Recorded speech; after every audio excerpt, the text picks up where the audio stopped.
speaking, and we'll speak. I will just use WhatsApp. See. Oh, okay, fine. So then what happened? The way Dinocardia started this work, it was like Mohan who registered the company in USA. He told he will pay for the manpower. I told I will pay for the facility, raw materials in India. And that way, with a very limited fund, we started working on the productization of the technologies, because now we have to show that without gel site also we can apply our technique.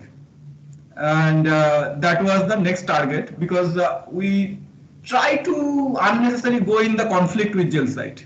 And as gel site is not interested in entering the biomedical field, so we thought of not using the very core novelty of gel site in our device. Rather, we'll bypass it and we'll make alternative mechanism in the sensing layer.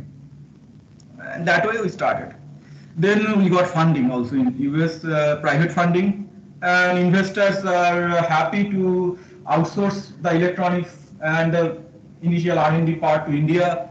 That way the project got outsourced to India, and I never took any salary as CTO from Dinocardia because it was outsourcing to the company Uvipshita Technologies in India, and that was my sole proprietorship company. Basically, that is supporting me and my team here. So that way it started. And finally, we developed the next version where we are not using the very core novelty of gel site. We bypassed it, and that device is now in US in clinical trial. And once I finished all this, then only I came to IISc when that part is settled. And we also work in Uvipshita Technologies. That is the Dinocardia part. I will now go back to Uvipshita Technologies part. So in Uvipshita Technologies, we work basically in three areas. We actually started Uvipshita Technologies. Then we thought of converting it in Uvipshita Group. And the technologies, the idea I had to start the company that it will be as a back end, it will serving other companies as a back end in development service and bit of research if needed, if possible, based on the facility need and all these. If possible, mostly the development and electronic side. Then also I actually worked in many companies, so I have a network over those companies. So they actually outsource their R&D tasks, their whatever involving electronics and electrical part. That way we started Uvipshita Technologies. Then Dinocardia outsourced their electronics work and the instrumentation research part also. So this way Uvipshita Technology is involved in three main areas. One is the R&D service, one is the power section. Power section is also in tie-up with Gears Energy. Then the care is basically healthcare that we are trying to give a shape. It is still not doing any commercial activity in the healthcare. And with Dinocardia, we have tie-up like Uvipshita Technologies will not enter in the blood pressure area. And if they are entering, then it will be a franchisee of Dinocardia in India, in the blood pressure area. Other than blood pressure area, we can do business in any other healthcare technologies. So that way we have some agreement with Dinocardia. And my brother supported me from the beginning. Without a family support, you cannot do any of this to me. If you don't have a big investment from the beginning, if you want to start from a small investment or your own personal savings, without family support, it's impossible. And I'm grateful to all of my family members, everyone. It is not possible otherwise. Starting from my wife, brother, mother. Unfortunately, father is not here, but I am here because my father helped me from the childhood to purchase all the equipments. So during my childhood, when I will be needing some books or cloth, I will be going to my mother. When I will be needing some equipments, I will go to my father. And the interesting thing is, one day my father had a hobby of gardening, and I need a wire striper. I've seen it in a shop.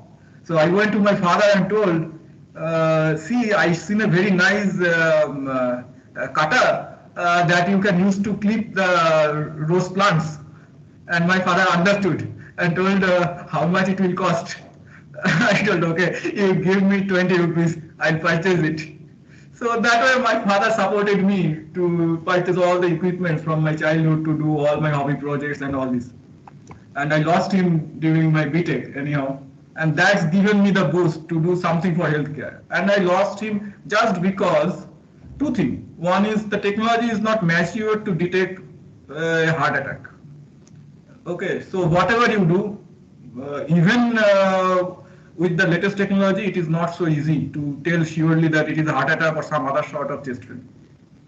And it is not me saying, very experienced cardiologist, cardiac surgeon. He is father of Mohan Tanikachalam, who was my postdoc supervisor in USA. I was not knowing. And his father was visiting faculty to Applied Mechanics IIT Madras. When I met him, I told, I seen another Tanikachalam was faculty in my department when I met Mohan first time. He told, he is my father.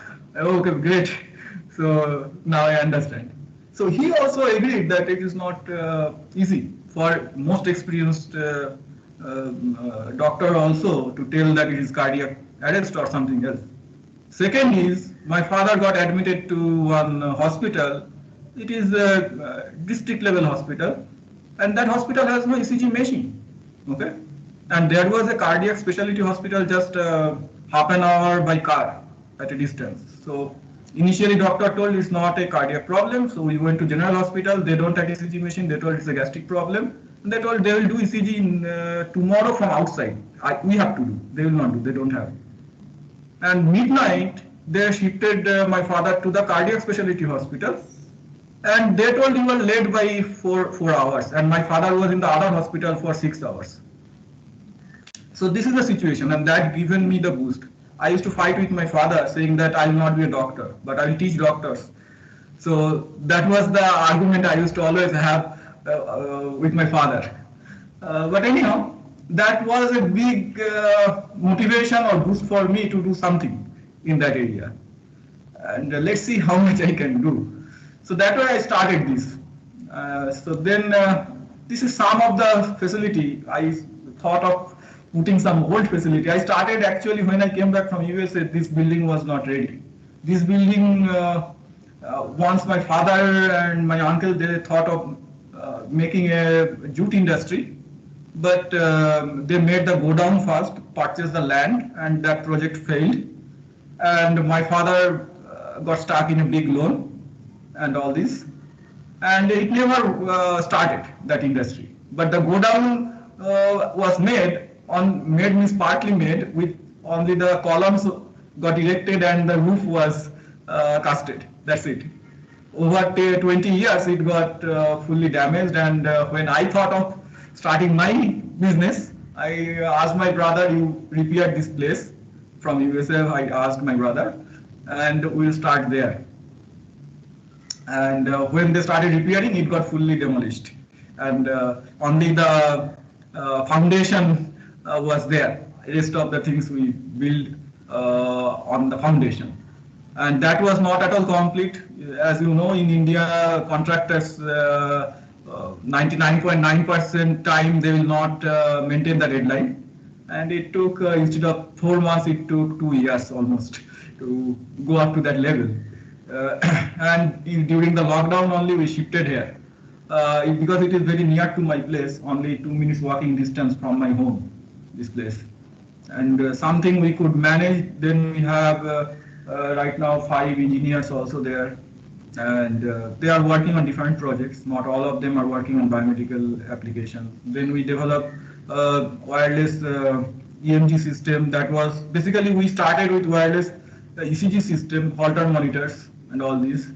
But we got requirement from one of my teacher during my MTech time. They needed a wireless EMG system for monitoring the muscle activity of the athletes while they are in the activity in yoga and sports and all these related applications. So he asked me, can you make it? I told why I should make it. It is already available.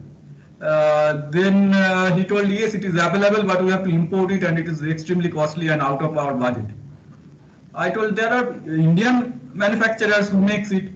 I also got quotation from them and I handed over the quotation. I don't want to make it because others are making it in a reasonable price. So then he came back to me and told that, okay, so these all are wired one and no Indian people they are making wireless one as per his knowledge. I also looked into the market a bit. Then I realized, yeah, wireless ones are not there. And then I told, okay, as we are already making this wireless ECG one, so we'll make EMG also. Then we took EMG as the first preference because we already have a customer.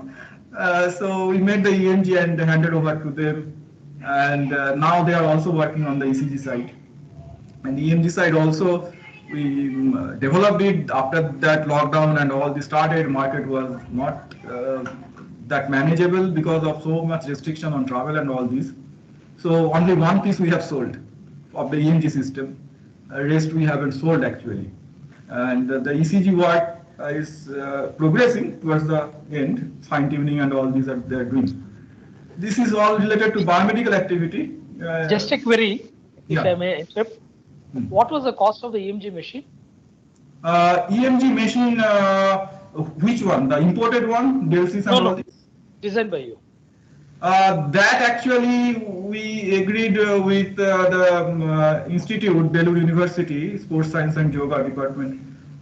We told that you pay 2 lakhs rupees and we'll give you the first unit and the next. It was not exactly the cost of the device because the faculty there, he also involved in electrode design. I told I'll not do electrode design, but electrode you can make for your custom application because electrode will have different size and shape for different muscle, and there will be varieties. I can give you connector, and if you ask us, then we'll make one particular size and shape of the electrode. And he also got involved. That way, that project we told that first version what will be developed will give you at 2 lakh rupees. And from US if you import it will be 7-8 lakhs, 6 to 8 lakh rupees for Delsys systems. Yeah. So that way that order was placed, and I knew that it will be minimum more than 15 lakhs from my side to invest in that over the time. So rest I thought we will sell and get back. Yeah. As well as that 15 lakh partly we can also utilize in other ECG development some way we can balance. That way I told okay you just give 2 lakhs which is reasonable if you purchase compared to the wired version what you can purchase from India. So that way we Thank you. ended up. We'll discuss further offline. Thank you. Yeah, sure. Yeah. So these are some facilities, nothing much to talk about because these facilities also used in power industry and all other aspects. So it is not only biomedical work they are doing there. So this is about Markel Haptics. This is not my startup, first of all, but I am involved in the startup from the beginning because this company started when I was in IIT Madras doing my PhD, and you can see Professor Manivandan. We are more like friend actually, though he is much more senior than me. Over the time we become like friend, and they plan to start the company. And I joined. My research was more on fundamental research on haptics. Okay, so I picked up that problem. That problem initially proposed by his postdoc supervisor. In fact, Srini is my own postdoc supervisor too. So he proposed to Mani and Mani proposed to me. And I took that problem, that how our skin sensation changes after 600 Hertz. We don't have proper data for that. We don't know. So can you find it out? And the motivation was like the haptic devices, they need 1000 Hertz refresh rate in the haptic control loop. And being in the electronic background, I understand all those issues. And also I worked on the tactile sensation during my MTech. So I have the idea. So, and he was saying that if we reduce below 1000 Hertz, the feeling is not good. And on the other way, we don't know how the skin behaves above 600, 700 hertz. So we can find out what happens in our skin, what kind of sensitivity we have beyond that. That way, we started the research. That a problem I took. And there was another student, Raghu Prasad, he joined 6 months before than me. His PhD problem was developing a bimanual laparoscopic simulator, a training device basically, laparoscopic surgery. Here he is Barun. He was project associate. They were developing the CPR devices for the CPR training. Means CPR devices means CPR training devices, okay, where you cannot practice CPR on a real person, okay, and on a real person when you can do CPR, and that is extremely rare case, and that time mostly there will be no people who are actually well trained to perform that process, and that's why we need a virtual or artificial setup where you can actually do practice because you need to get trained and occasionally retrained to do that process. And she is Kanakpriya. Kanakpriya and Borun actually took the initiative to start Markel Haptics, and the first product used to be the CPR training mannequin. And Raghu was developing laparoscopic surgery trainer, and my research was very different. So when I seen the laparoscopic training system they are developing, and they are trying to use Arduino to control all the motors, so many motors, and they has to go through computer with a real-time, semi-real-time control. I was thinking what they are doing, and they are literally struggling. Then I one day told Mani that this is not the way to make this system working. Then he told me, what can be done then? I told I did similar type of control during my BTech time, not my MTech, where I was trying to control multiple motors from computer, and probably that can be helpful in this application. And I know how to interface many motors to computer through enhanced parallel port and all these EPP and all this. So he told, then will you be making it? I told, if needed, I can make. And I have to run my family that time. My sister got married, but my brother is 10 years younger than me. My mother is there. Mother basically housewife, but teaches dance to village girls who pays 50 rupees per month, and some of them pay, some of them don't pay. And my mother has around 40, 30 to 40 girls in her dance school. That way, my mother earns something, and then I have to support my family. My brother was doing engineering that time, and Mani told that will you be taking lump sum amount or some amount monthly? I don't whatever you give, that's fine to me. So he told, okay, we'll pay something monthly, and in IIT like ISC also, I think scholars can do some consultancy work and they can be paid for that up to a limit, up to some bounds are there, time bounds and the monetary bounds are there. And that way I got involved, making the electronic side of the system. And then slowly I got involved in other projects, that is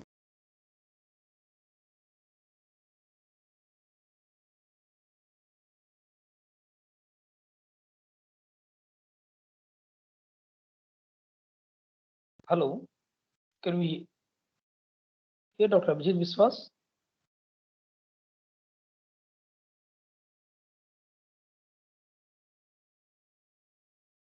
Hello, Surendra.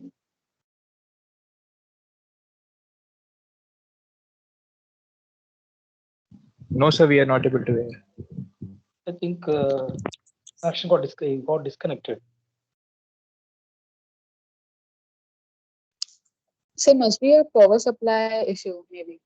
Yeah, could be.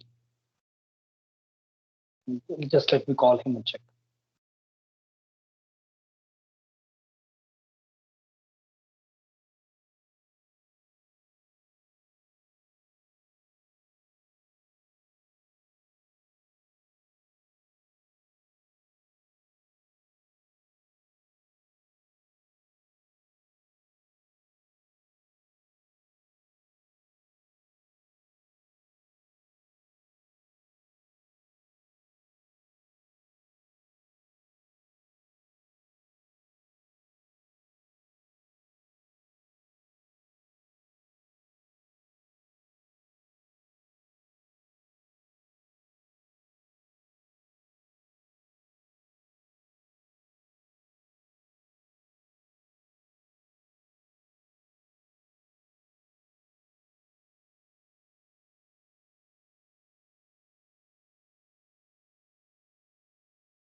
Hello?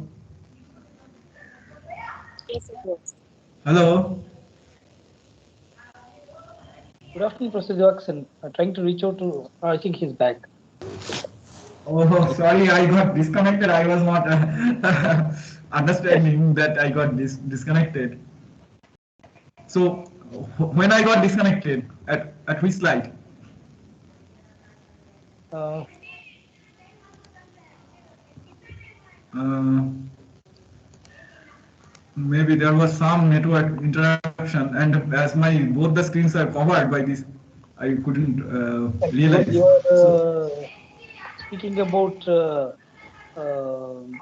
electronics thing that you have done.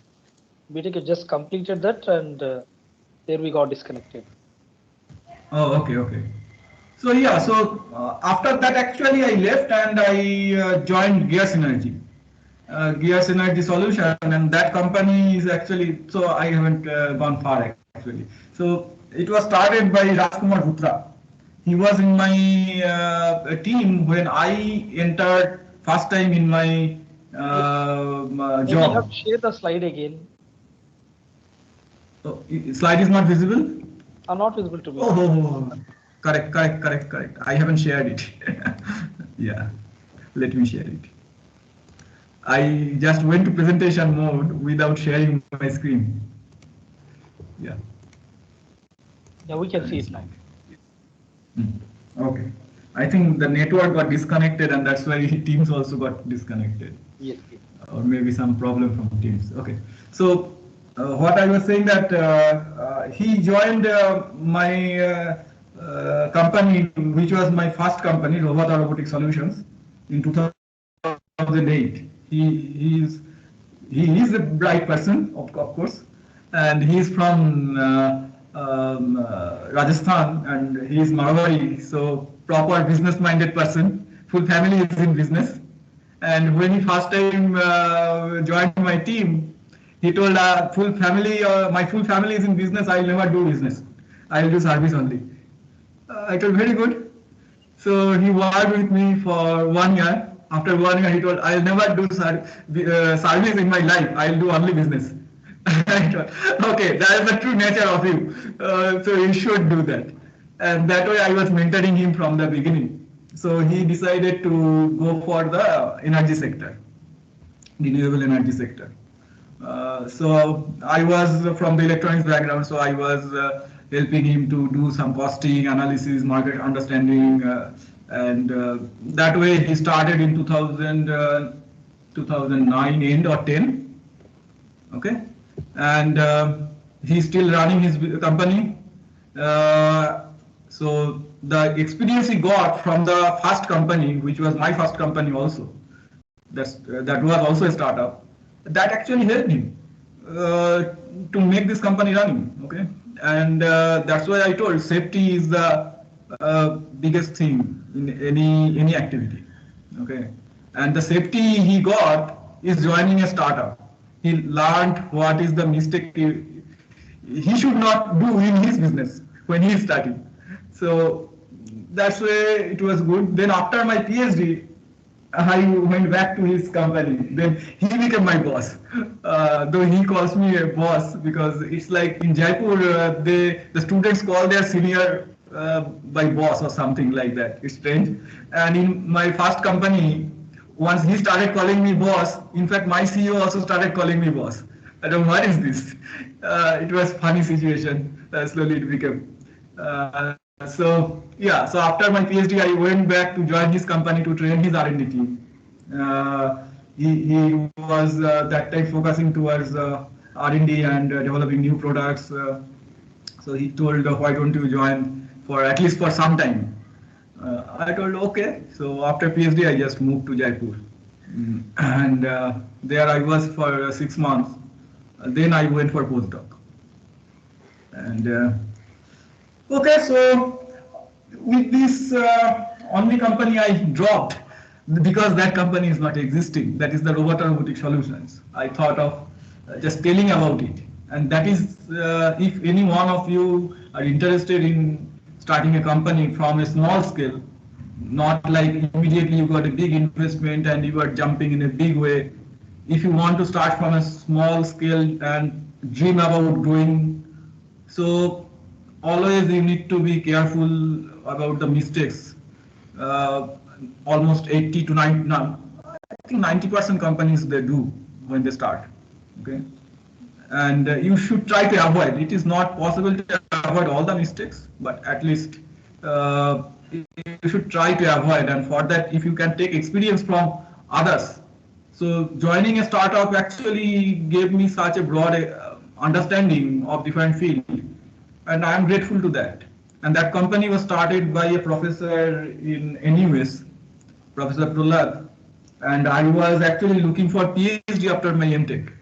So I contacted him because that time the scholarship was not that high during MTech, and I have to support my family. And hello, am I audible? Yes, yes, you're audible. But only slide written to the first one instead of the next slide.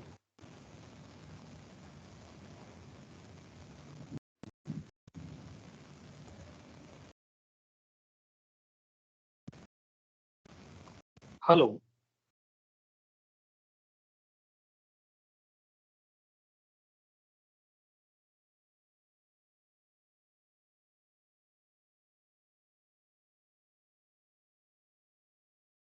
Can you please call Dr. Abhijit?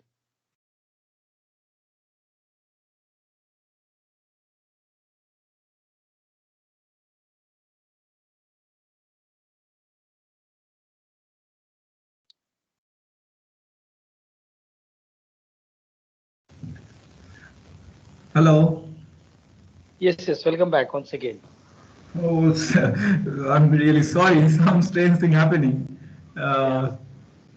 We have all been there. Yeah, yes. Okay, so let me share again. This is very strange. I can connect from my mobile phone, but the phone bandwidth will not be very good.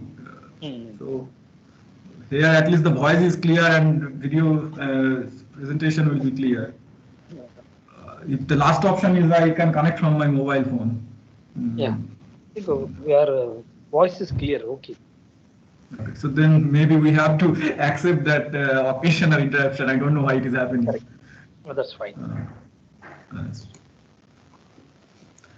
So, so okay, I was talking about the first company and the safety part I was talking about.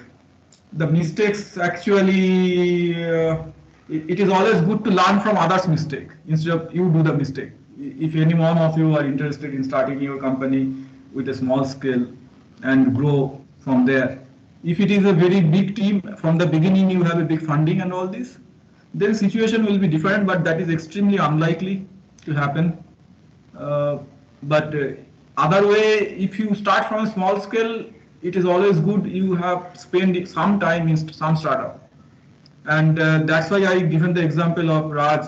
He spent in that company which was started in 2008 for 1.5 years, and he learned what to do and what not to do in startup, and that's why he's still running the company what he started, but the initial company just got shut down after 2.5 years.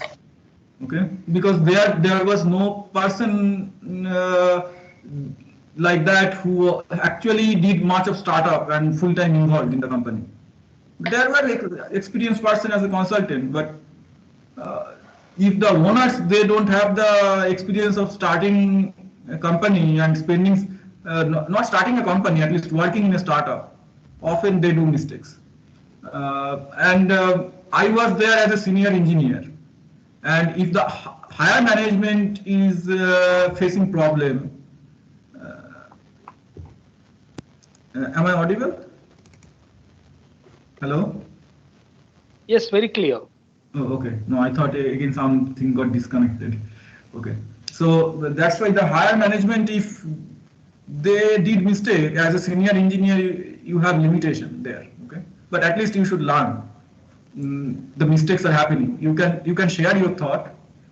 And even in that company, finally, I used to say that many of them are leaving after 2 years. not 2 years, 1 year, something like that. In 2008, recession started. The investors withdrawn the fund, who promised to give the fund, because in 2008 recession, probably students you don't remember, but others faculties they definitely remember 2008 9 recession. Investors lost a lot of money in market. So then I used to say, and my company that time told that they cannot pay the employees for some time, but whoever will be continuing, they need to take salary cut at least. And I told try to pay more whose salary is lower. So who has higher salary, you can they can bear higher cut. In fact, me can take higher cut as I am senior engineer, but at least pay 80% like that to the technicians, so that it will not be unbearable for them.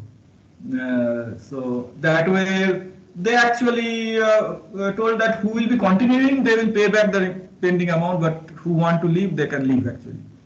Many of them left. And then who stayed, then they got back the fund, the pending amount. And when they are leaving, actually, they actually got a very good experience. The company got closed. After that, they recovered to some extent, that company. Then finally that got not closed, that got sold to another company. Technically, you can say when the company gets handed over to another company, that its own existence is not there anymore. It got merged to another company, and then company to company, I cannot trace back what happened to that company. So I went for PhD after 2 years, and the company started from Professor Prahlad in NUS. I wanted to do PhD, and I communicated to him to know what kind of scope I have in NUS. And I was interested because some delegates from NUS visited Jadavpur University, where I was doing MTech that time. And my master degree supervisor told why you should not try in NUS for PhD. I found that the application is too costly for me, and if there is no chance for me, why I should spend that money? So I thought of getting the sense what kind of opportunity I have with my background, my academic career, and all this. I emailed to Professor Prahlad. I liked his work. He was doing research in humanoid and mobile robotics. So my BTech work was related to that. So I emailed him with my BTech project report and the kind of work I am doing in my MTech. So unexpectedly, he replied within a day. On the same day, I got a reply, and he told he liked my work, and if I am interested, he can rather consider me as employee application, job application in his startup. That is Robata Robotic Solutions. They are starting in India. They already have some registration that time in Singapore, but they got a good amount of funding in India, and they are starting in India in Bangalore. And he told once you join in the company, if you are selected in the final interview, then you can do industrial PhD. I told it is a golden opportunity. I can do PhD also. I can also get a job because I have to support my family, and my sister is still not married that time. I have to arrange a fund for my sister's marriage and all this. I decided that's like God blessed me some way. I can do both. Finally, I got selected, and I came to Bangalore in 2008 in my first job. I and my team was the first beginning employee of that company in India. In Singapore, they have just the registration, and it started in a lab, just like Markel Haptic started in Touch Lab. This company started in Singapore in his lab. Okay, and CEO was their CEO is, I think, 1 year senior than me, one or 1.5 years or something like that, maybe one batch senior only. So he became CEO. Professor Prahlad became CTO. And I joined as a senior R&D engineer. And as I had a master degree, I got senior, and others who had bachelor degree, they got R&D engineer post. Now, finally, I used to say that when everyone is leaving in my team, they decided, many of them decided to quit. I used to say, if all of you are quitting, who will be there at the end in this company? Only probably the CEO. I am also now planning to go for full-time PhD.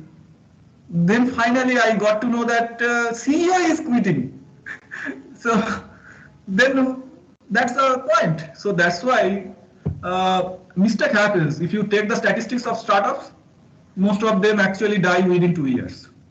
Only few of them can survive, and it is extremely competitive.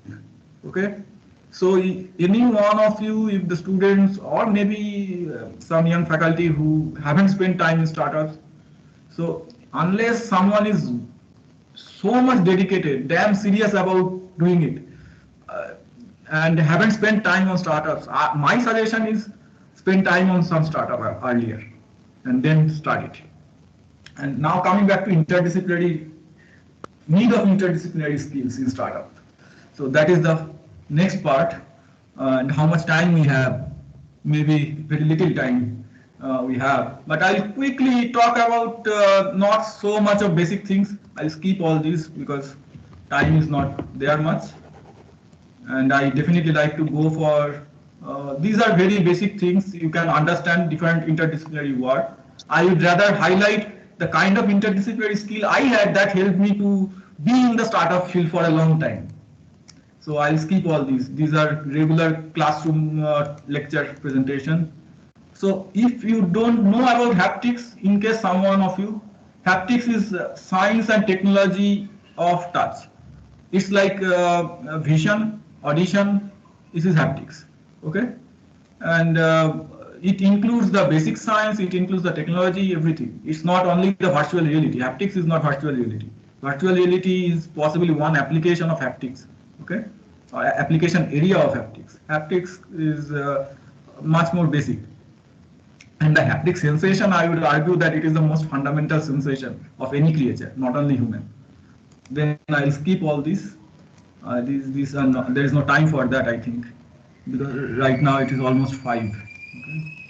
So I'll highlight the work, what helped me to be in startup. So that few slides, maybe 3 or 4 slides I'll just cover.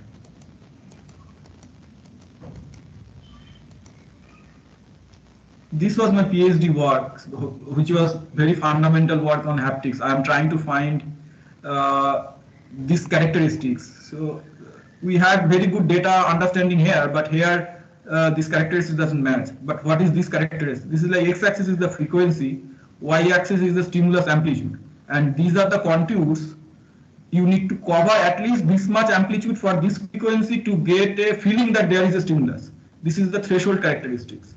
And x-axis is the frequency of the vibration, and y-axis is the amplitude of the vibration. So unless you cross this point, you go above this, you don't feel that vibration. And my job was to find what is happening here, because there were not many characteristics and they don't match each other. Some say it bends downward, some say it bends upward, and all this. And that also initially, when I started my PhD, I was not knowing few of them are existing. In fact, my postdoc supervisor also not knowing they are existing. So that is where the literature review comes in picture. And I am grateful to a reviewer who actually gave me the links of those very rare experimental papers. So they are some of them 100 years old almost, not 100, 50 years old. And people actually stopped also bothering about it because they don't match across the researcher. And finally, my research contribution became why these characteristics don't match each other at the high frequency, while in the lower frequency, they all almost match. And this is in the dB scale. So the variation is exaggerated here. And here some variation is a huge variation. And here looks this big, but it is actually not a very big. Okay, in relative scale it is big, but absolute scale it is not that big. And my actual PhD contribution finally became to explain what is happening here in the sensory side, in the neurophysiology side, why the mechanoreceptors start behaving differently after some frequency. And that happens.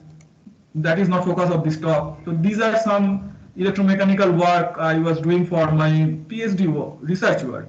And that way I contributed Merkel haptics. Now, because they needed support for the electronics development. Okay? And these are the haptic system drivers that was built. In fact, Merkel Haptics sold the haptics training kit to my lab and haptics lab here. And these drivers are still there inside. So that's why I was telling my PhD student, if you open those boxes, you will see the circuit board where it is written Abhijit Mishra Stash Lab, IIT Madras. So the devices they sold Michael Haptics to CPDM. And these are some circuit board for the CPR mannequin. So that's why if you like the work, you can contribute. It's all about liking and dedication, patience. Okay, it's not about someone's merit. If someone is brilliant, can do. It's nothing like that. I don't consider myself as any brilliant or anyone is less brilliant than me. Okay, so these are some other circuitry. Now I'm not going in details. Okay, this slide I will spend a little bit. So this is the haptic device, laparoscopic training simulator device. These electronics are mainly my contribution. Mechanical part, there are others, because the others also did work, no? So I was designing PCBs, designing the circuit systems and drivers, low level and the host level, the embedded side and the host side drivers. Mostly I work on the system level programming part and data handling part. And this is my MTech work. I got interested in haptics or vibratactile system because of this. Here it is like it is scanning different direction of the obstacle. It was to give rehabilitation to visually challenged people. So we have multiple transmitter, multiple receiver of ultrasonic transmitter and receiver. And for each transmitter, we are taking echoes from the multiple receivers. So that's why multi-echo we take, and how we can analyze those multiple echoes. You probably attended a talk by Shurojit. They are also, that's why I was interested in those multi-echo. His signal showing multi-echo, but he was not interested in that. That's why I told I was interested and I am interested in multi-echo analysis, how we can get information out of that. And what I did, I took those information and instead of in my MTech, instead of doing direct analysis of those echo, I fed it to the vibratactile display, wearable display, so that the visually challenged people, they can feel those patterns and do the analysis by their natural neural network other than the artificial neural network.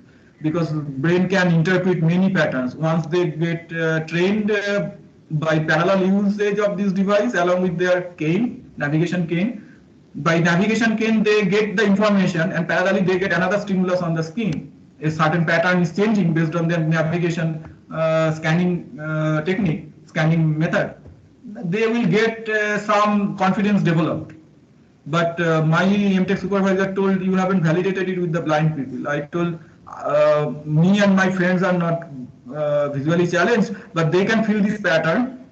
And if we can feel the pattern, blind people has much better tactile sensation. They will definitely feel.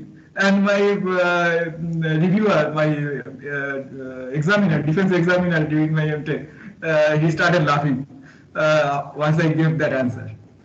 So yeah, you have to be sometime confident what you are doing in your project, and you have to think in open-minded way. So this is my PhD, a postdoc work. I'm not going in details. This is the way these automatic systems are estimating blood pressure, but they are not accurate. They do good job for a normal patient, and they don't need blood pressure monitoring. They don't do a good job for the patient, for the subject. They may not be patient, considering themselves as patient even that time. For someone who has cardiac issues, these devices literally give very abnormal readings. In fact, two of my postdoc supervisors, they complain these devices. They say that if these devices they haven't used, they would have detected earlier. They given misinformation that they are doing well. Actually, they are not doing well. Okay, so that was the upfront information my postdoc supervisors are sharing with me. So this is where the technology we work during my postdoc. So I'm not going much of details. These are some, see, these are mechanical work I have to do. I am not expert of mechanical, definitely. Okay, but in the lab there are so many. This is old lab. My postdoc supervisor was in the retirement mode. He wanted to retire, and that time I joined the lab. And he wanted me to continue the lab, but I decided to come back to India. And he told, it's up to you. If you want to go back, You are welcome to go back. So I took the decision to go back to India. So this lab had so many things. I never went outside the lab to pick up some parts I need. It's all like it's squeezed down. It was a big place earlier, multiple rooms, but all squeezed to a small room. And I am the only postdoc and only lab member, certain period.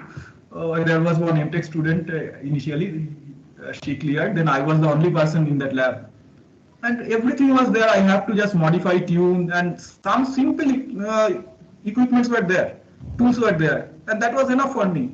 And Professor Adelson from CSEL, another lab, he used to say, how you can make all these in this small room without anything, you don't go out and don't go to workshop also.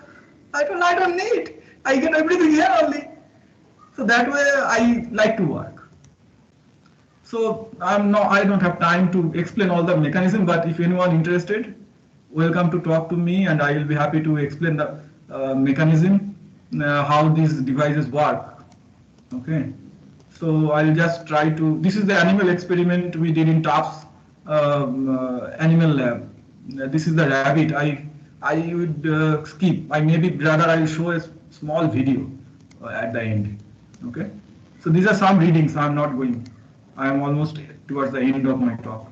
So this is a schematic of the device, what I built in MIT and left MIT. This was the wearable one. That one device I made for animal experiment and multiple devices for benchtop experiment and human experiment and human data collection. So these are some. These will get even some details in the patent. It is in public domain. You can get it. So I'll stop here. It is the end. So this is the GelSight commercial version of GelSight. Okay, you can see the texture very nicely. The depth perception will be very good. How the surface fits, and then they are making finger. They put GelSight on the tip, and they actually, when you have a global camera, when you are gripping something, the contact is not visible because there is obstacle, obviously. And what is happening inside you don't know. So this device actually helps you to see what is happening inside your grip. And as a human being, we always know what is happening because we have hundreds of sensors on our skin. We know what is happening. We need not to always use our eye to see. Even in dream we can see. Even by blind people they can see actually. Seeing is happening in our brain, not in our eye. Okay? So that's the point. So some way we can give some sensor to robots. And Professor Adelson's lab is focused majority there, some part in the biomedical. And I'll stop with this. And if time is there, then I can share one small video and 1 or 2 minute video. Otherwise, I am done. Please share the video. It's 1 or 2 minutes. Like. Yeah, it is very short video of some recording of the animal experiments. Maybe I can show how it looks when a rabbit. You can see this. Oh, sorry, not this one. You see this pulsation? Yes. This is 1 mm diameter artery of rabbit pulsating at very high rate because rabbit's heart beats in 300 beats per minute, to 250 to 300, close to that range. You know, because smaller animal, their heart is small, so they have to beat faster, and every time they beat, they pump little bit of blood. To reach a desired amount of pressure level, they need to beat very rapidly.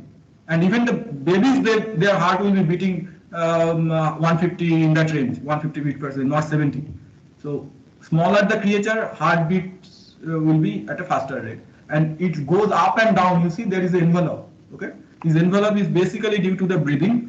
One part comes from the artifact, I have to agree. Another part comes from intrathoracic pressure change.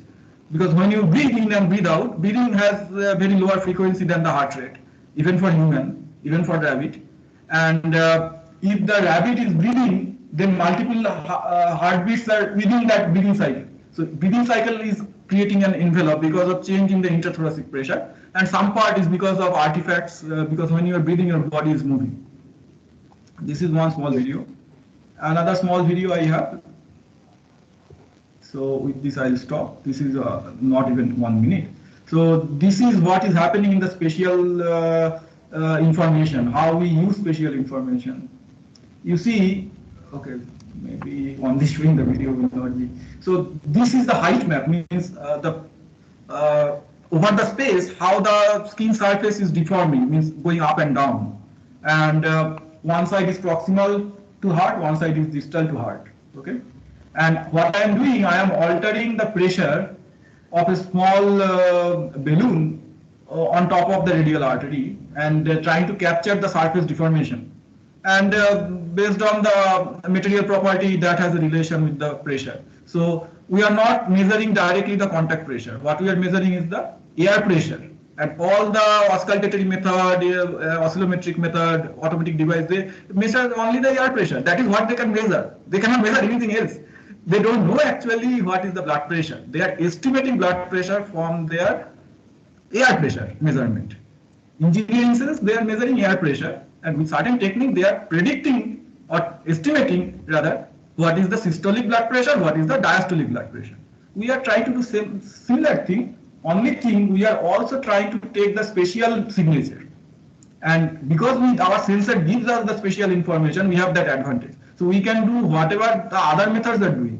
In addition to that, we can also take the spatial information and we can get some spatial signature to get better accurate estimation of the systolic blood pressure and diastolic blood pressure. And this is one video. And one interesting thing you will see, when I am not uploading the at the beginning part of the video, the pressure inside the balloon is higher. That means it is more occluding the blood flow in the radial artery. And that time you can see the proximal and distal part, they don't pulsate in the same phase. Okay, they pulse at the opposite phase. And this is the Lissajous plot. It is aligning in this axis, means the signals are 180 degree off. And as I am releasing the pressure is coming down. And I am releasing the occlusion in the blood flow, all of a sudden you will see that it will just align in the other 45 degree, positive 45 degree axis. Thank you. I am still releasing, and you will see suddenly that it will change the direction. And that is the most interesting part, see? And this signature tells us what is actually the blood pressure inside your artery. When this kind of switching is happening, at what air pressure, that is telling us what is the blood pressure in the artery. Okay, so I'm done with my presentation and I will be happy to take any questions, comments, whatever. Thank you, Dr. Abhijit. The session is, yes, someone has raised a question. They can open the mic. Ms. Vidya, please go ahead. So I wanted to ask, what do you think? You said that it is important to learn that mistakes from other startups, but specifically in India, what do you think? What are the mistakes that medtech startups make? What specifically in the domain of medicine and technology? What are some things they should avoid? What the mentors make? No. Medtech in the medtech. Medtech, okay. Specifically the medtech field. Okay. Yeah. So what mistakes do they? Medtech is a very broad area, you know. Medtech is not a very small area, and in the medtech, my experience is in the medical training. That is one with the Markel haptics, and then in the area of medical instrumentation. Okay, so that is the area. So mostly the field is very competitive, you know. So in medical field, it is not like all big players are only the player. There will be always tie up with the big players, and often the small players, they think they can make and they can just sell. Okay, but they don't know the strategy, and I am not saying they. That includes me also. Okay, and that's where the networking actually is a big difficult thing. I know other people. I think Phoenix. He was IIT Madras alumni. He is IIT Madras alumni. He started Phoenix. They used to make the neonatal care system and all this. Finally, they tied up with, I think, GE. Before tying up with GE, he used to sell that system at some price, X price, When he sold to G, Uh, can everybody go on mute? oh, I thought someone is saying something. Okay, so when he sold to G, G started selling it almost 3 times price.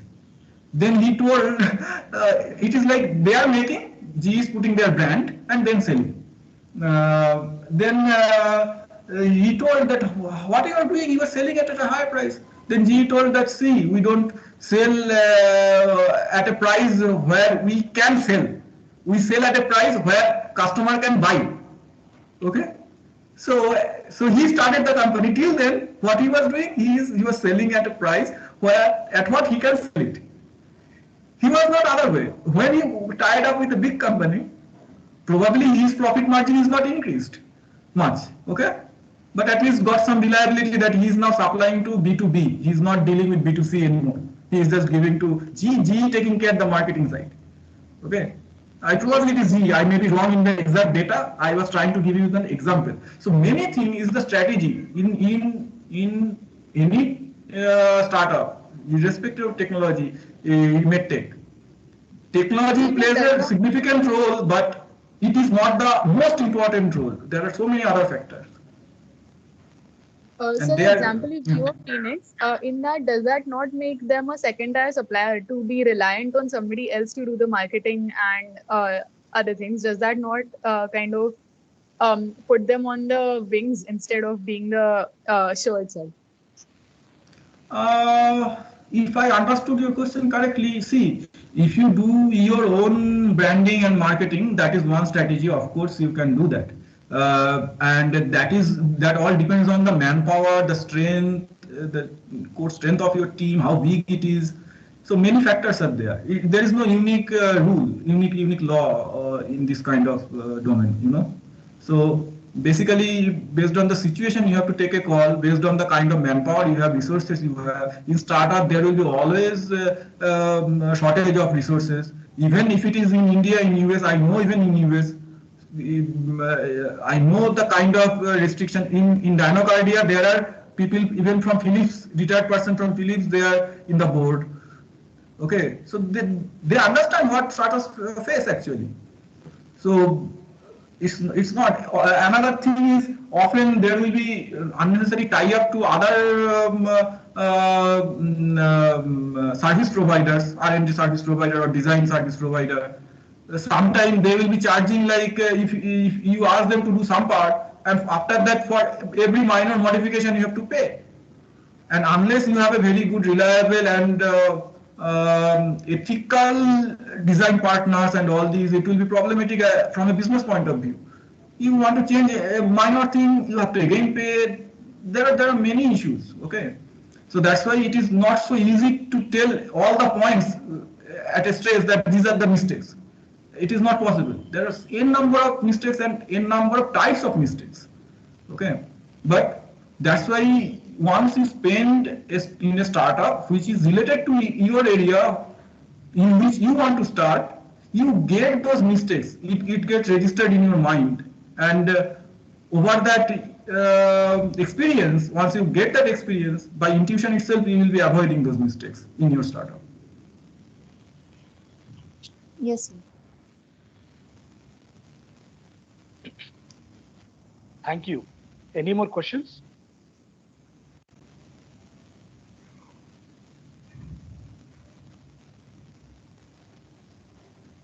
So Please go team ahead. building is very critical. Team building is, of course, I would put probably in the first. Even to if anyone goes to investor, they'll say I have wonderful technology, everything. First question an investor will ask, what is your team? You may be the leader in the technological side. They'll ask, who is your business person? Mr. Ganesh Jambale, thank you. Hello, sir. Am I audible? Yes. Yeah. I can hear it. Yes, sir. It was very inspiring and motivational talk, sir. Sir, my question is, sir, how we can find our interest in research area? Means, sir, as you have started your companies in mid tech field, sir, I'm a engineering student, sir. Sir, so I am confused, sir. Means when I listen every lecture of this internship, sir, if I listen robotic lecture, sir, I got interest in robotics, sir. If now I am interested in haptics, sir. Sir, how to decide, sir? See, this I'll tell you my experience. So okay, so a teacher can share teacher's experience. I don't believe anyone can teach anyone else. A teacher can only share his own experience, and more experienced teacher can share the experience in varieties, in different ways. That comes with the experience of the teacher. After that, student need to learn, and student need to find their own interest. Okay, I'll tell you. I started my BTech in electronics and instrumentation. From my childhood, I was interested in the electrical system, electronics, and all this. Seeing my maternal uncle who was repairing equipments. Okay, and most of the time he will not be charging also. He was bachelor, so it goes for him. But anyhow, I got interest. My father also used to do all this small repair stuff and all this. Then I told that I used to fight with my father that I will not be a doctor, but I will be teaching doctors. So that way I was. Then after that, my father was not there. I took the decision to do MTech in biomedical engineering because it is somewhere balancing medical field and engineering. And I promised my father that I will be teaching doctors. So I need to get something related to that. After that, I went to robotic solution who used to make vacuum cleaners, automatic vacuum cleaners. Okay, because I worked on humanoids and all these and blind navigation. They were interested in the mobile navigation. So I got the job. Okay, in Bangalore 2008. I spent 2 years. Then I went to haptics. And how I selected haptics? Because I was not looking back. What are the expertise I have? And then I am looking what are the area where I can contribute. So both you have to balance. Okay. So life is all about balancing. It is all about optimization. Everything is written on book. When you will be doing engineering in real world, it is all about optimization, nothing else.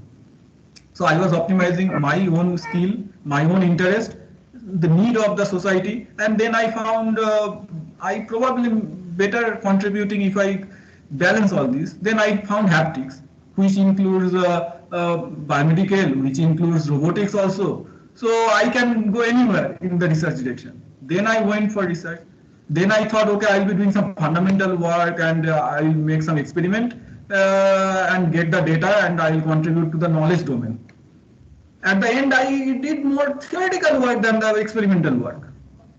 So that's the life. Life is guiding you, and you have to find every moment. You have to find something interesting in that context. It's not like you are only interested in that. On the situation, it is called the place, time, and the person means with whom you are interacting. Based on that, you have to take the decision. Okay, time will tell, life will tell, it will guide you, and you have to balance based on your past. It's nothing like how I can take the decision. You may get the opportunity on the particular direction, and if you think that it is not like you definitely don't want to do that kind of research, then it's different. But if you are not very certain, try it. You will find you can mold it as per your own interest. Take a problem, understand to some extent whatever best you can, and then on the way you have always option to mold your research problem to your own interest. Okay, sir. Thank you so much, sir. Thank you so much.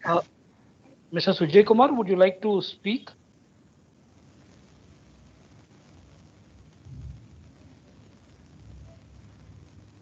Okay. Mr. Sujay Kumar asked, what would be the best strategy to make available every novel technology to every part of the country rather than restricted to corporate hospitality? Or maybe he was speaking of hospitals. Yeah. The corporate. Yeah. It's like really a dream, you know. I understand what was the thought behind you when you were writing this comment or question. See, I myself also don't know. It is always matter of, again, optimization. See, if you are running a company, definitely you have to make sure the employees who are involved in the company, they are paid to a reasonable level, okay? That then your company should grow also, they should compete. So money is a factor, okay? That's why I told that my family always say you are not business minded, so you should not do business. But if you really want to think about, you need not to be very much business minded, but at least you need to take the reality. So you need to justify. Whenever you are taking a decision, whenever you are hiring someone, how much they expect, how much mindset is matching with your own employees. Because in startup, it is not a very big scale in 99.9% cases. Okay, so each of them, they know each other. And if someone joining a startup, they may not be having a official stake in the startup, but they are the stakeholder. Today or tomorrow, they will be the stakeholder. There is no other way. Okay, and that is only I am saying. So even my startup in India is a sole proprietorship, and my brother contributed to that from the beginning. He is 10 years younger than me. Then initial employees who hired in sole proprietorship company, you cannot give share. Okay, but as I am ethical, I understand others. So if they don't have the share, but they are the owner. Okay. Once you convert the sole proprietorship to some legal structure, they are the formalities. Then you can give them the stake and all these. But to avoid the corporate one, often it depends on the strategy, your vision, who are starting founding the company, how you want to scale it up, and you cannot be completely saying I don't need money and you want to do a startup or business. It is definitely needed, but how much and what way you want to utilize the money. Money is nothing but a form of someone's labor, someone's knowledge, or something like that. It is some indicator. How you want to utilize, that is most critical.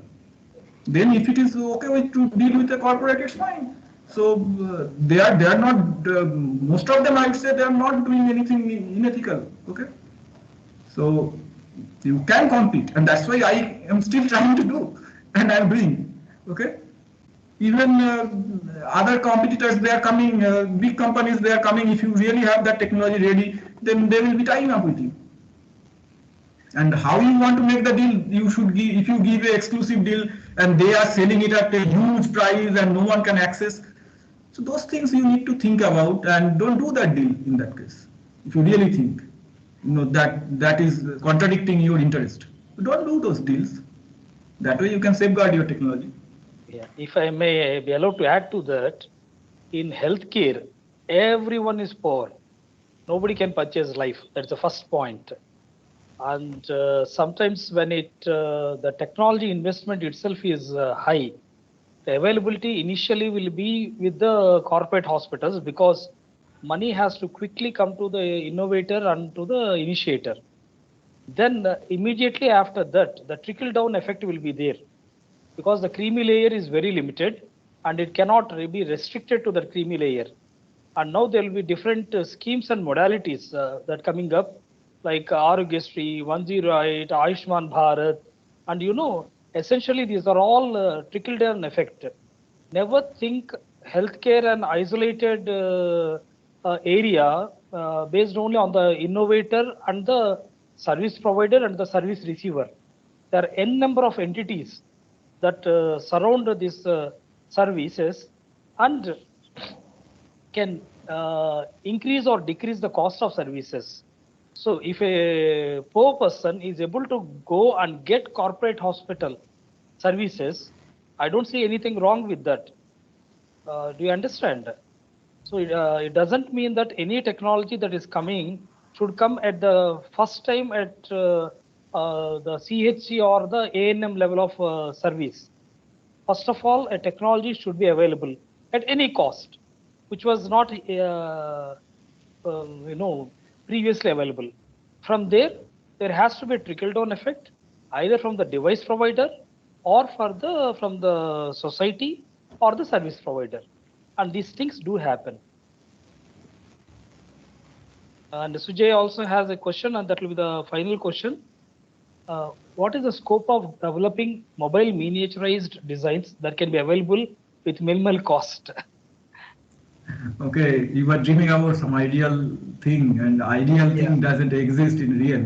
Okay, but you can attempt for it. Okay, so see, many things don't have a hard and fast or unique answer. Okay, it's like your mathematical problem, no, where you have less number of constraints.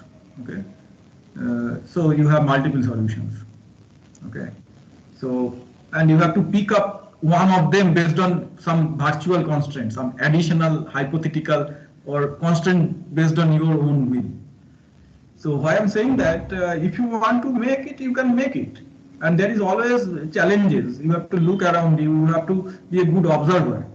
Okay, to be a innovator, inventor, or scientist or whatever in that direction. First important thing is to be a good observer. Observe around you the issues. If you want to make a device, whether it will be really useful or how you will be solving the challenges associated with those devices. And I cannot give you any unique answer to your question, but I would rather suggest look about the need. Often I know as a student you will be always bothered about your marks. Marks matters. My teachers also used to say, unless you get some reasonable marks, your life will be harder. Whatever you know, you have to fight hard to prove it. But if you get some good marks, it will be easier. In our life, so many things to do. Why to make our life unnecessarily harder? Okay. So that would I would say you fight for your marks. It's fine. As a student, you should do. But beyond the limit, beyond the bound, okay, marks doesn't matter. Rather, you should question yourself why you are doing it, and what is the usefulness. Why I should spend time for it. Rather, I should sing that time or dance that time or read something or roam around. Okay, if you are doing something, there should be a justification why I am doing it, not just get marks. If you really want to get paid by huge amount, there are a number of ways. You need not to be in ISC or in any higher educational institute. Even without going there, you can earn money. Okay, but what you like, you should do that, and being a good observer of the environment, of the Correct. yeah. Yeah, that's the very, very important point because it is the need in healthcare, the need and economy of scale. If you want to miniaturize something, you have to be a very good observer and observe how many people in this world are in need of this particular miniature device and what is the amount, the median amount that they can pay for this particular device.